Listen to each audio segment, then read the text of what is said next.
Hey guys, what's up? It's Grim, and in today's video I've got a build spotlight that's centered around the use and abuse of reset mechanics in AoE situations.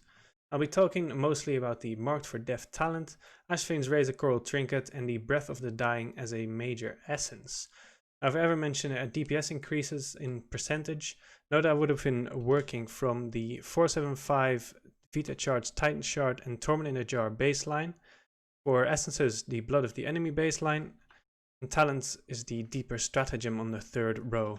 Now when I put all of the upgrades that I will talk about through a sim, it came up with about a 10% DPS increase theoretically for someone with my gear. Before we start, I want to point out that the success of this build very much depends on how well you can execute every single piece of it.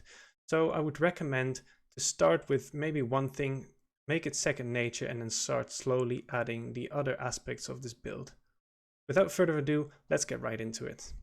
The first thing we'll talk about is the Marked for Death talent.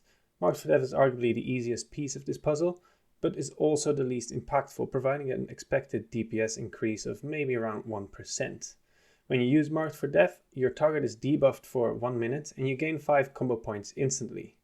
If your target dies while this debuff is active, the whole cooldown of Marked for Death is instantly reset, so the usage is fairly simple. Use it on the target that you think will die first. When it gets reset, do the same thing and rinse and repeat throughout the whole encounter.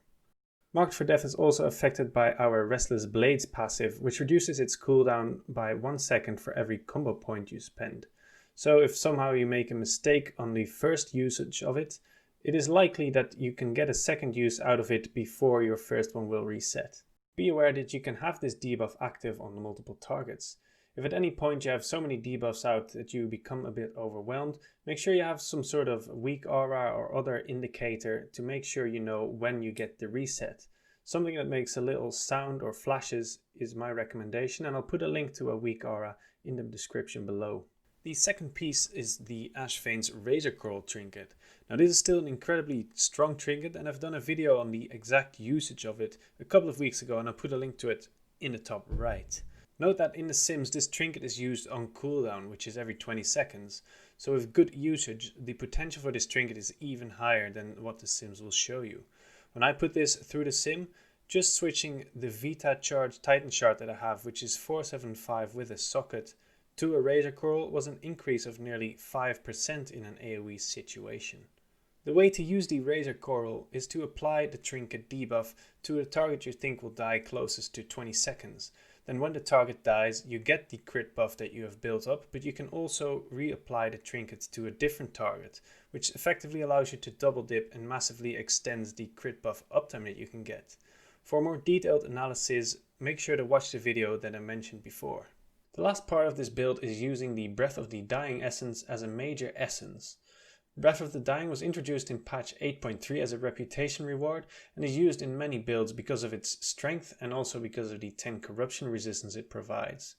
Now using this as a major also gives you the minor bonus, so instead of using it as a separate minor slot, you now free up a slot for something like Conflict and Strife, which is relatively much stronger than the minors from Blood of the Enemy or Essence of the Focusing Iris. So how then do we use Breath of the Dying as a major essence? The base cooldown for Breath is 45 seconds, but if you use it on a target that's over 80% health or under 20%, the cooldown gets set to 15 seconds. Additionally, if you use it to kill a target, the cooldown gets set to 5 seconds and doubles the damage of the next use of Breath. Now there are some funky interactions with this, but let's start from the beginning. On pool, you want to use Breath on any target that's over 80% health. If after the 15-second cooldown is over, there's still a target over 80% health, feel free to use it again. But start being careful because you want to make sure Breath is off cooldown for when targets start dying. As I mentioned before, if you get the killing blow on a target using Breath, the cooldown is set to 5 seconds and the damage of its next use is doubled.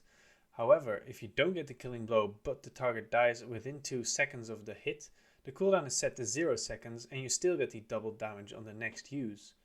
So the ideal usage of Breath when targets are low is to try and hit it before the target dies, but make sure the target dies within the next 2 seconds after it. And after that you can start chaining other low targets because the damage will increase and it will be easier to hit those snipes. I would highly recommend playing around with this a bit in your keys or maybe world questing to try and get a feel for how much damage breath actually does, both buffed and unbuffed, so you can then use it to perfection when you're trying to actually push some keys. With that, I think we have reached the end of this reset build spotlight. If you enjoyed the video, make sure to leave a like. If you have any questions or comments, leave them down below.